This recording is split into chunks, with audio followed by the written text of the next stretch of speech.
It started out of teenage curiosity and became an astonishing collection of the world's most famous faces. Richard Simpkin has tracked down stars from Michael Jackson to Nelson Mandela for a photo, and they provide an incredible look back through recent history.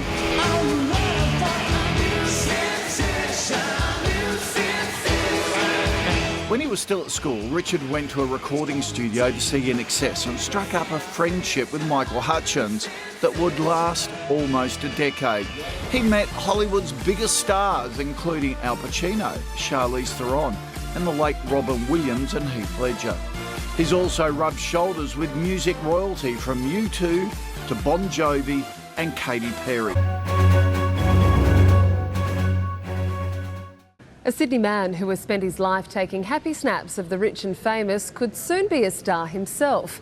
Richard Simpkin has been courting celebrities for 2 decades, and TV bosses think his story could make great viewing. Richard is now the one being chased. Next month, his decades of work will feature in an international exhibition from one of the UK's top curators. There's also interest in a reality TV show and even a documentary. As things are moving on and things are progressing, I hope it goes to the next level. With so much on the horizon, you may want to get a photo with him. And you've collected a few more celebrities over the year, haven't you? Your photographs of celebrities have been shown around the world. I was doing it before a lot of other people were doing it, which makes it quite unusual because, there's Nelson Mandela. So I've met some pretty amazing people. Yeah, that's me. So You're a baby. I started when I was 15. I know where to go because the office sends me to these things. How do you know where these celebrities are going to be? Was it like a wild, crazy time? Whoa, look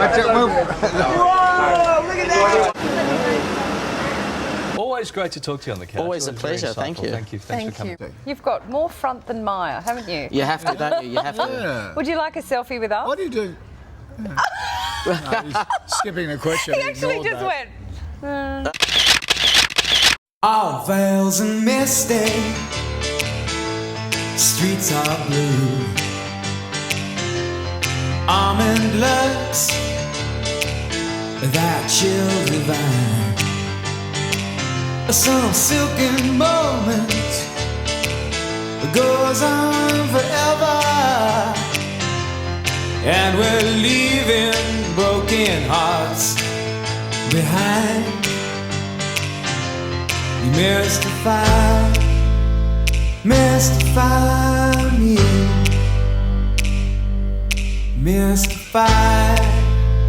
mystify me.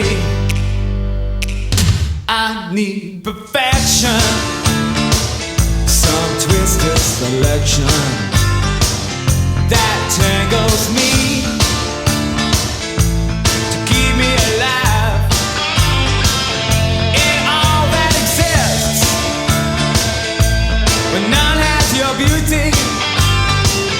I see your face and I will survive. Mystify me, mystify me.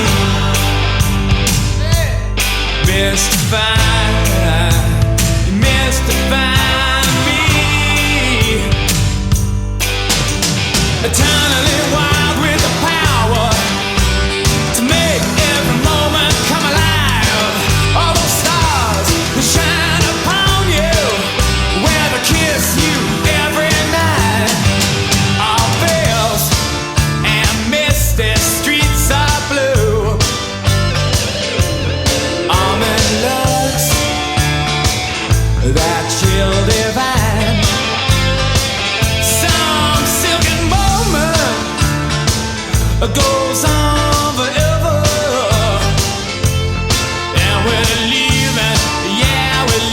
broken hearts behind. You mystify me,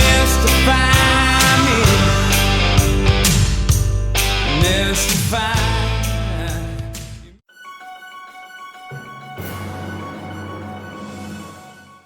Dear viewers, our next guest is writing to express his interest in changing your life. He would like to cordially invite you to pick up a pen or a pencil and write a letter. Yours sincerely, the founder of World Letter Writing Day, Richard Simpkin. P.S.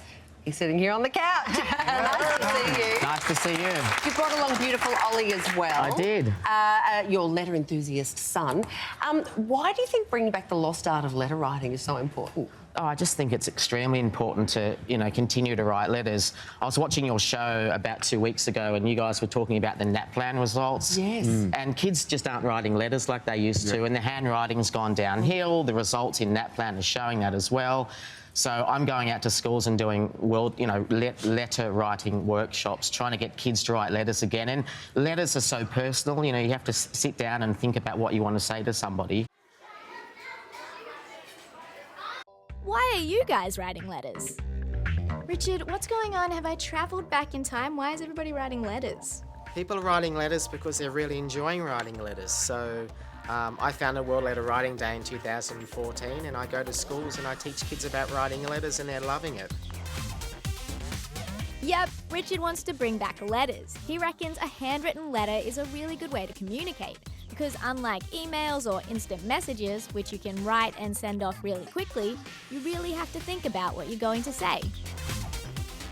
Another nice thing about letters is that people tend to keep them, so they can be a really interesting window into the past. Whether it's a letter written by a soldier on the battlefield, or a letter from a queen to a US president, or a job application from Leonardo da Vinci. Cool. And people use letters to make a real difference. And history's shown as well that, people that write letters can change the world. Of course, there are different types of letters. There are formal letters, which you write to someone you don't know very well. They have rules about how they should be set out and the language you should use. For example, you might write, "Dear Mr. Simpkin," not "Hi Richard" or "What's up?" But these kids are writing informal letters to their parents, so the rules aren't as strict. But they say they're learning all sorts of things. They help you with spelling because you have to check them without having auto-check. And Richard reckons that lack of technology is actually good for you. What I'm saying is take a break from social media, pick up a pen or a pencil and write a letter to somebody, and you'll feel much better. And your letter could put a smile on someone else's face too. I think it's very nice, and you have to put a lot of thought into it. So when you give the person the letter, it makes them very happy.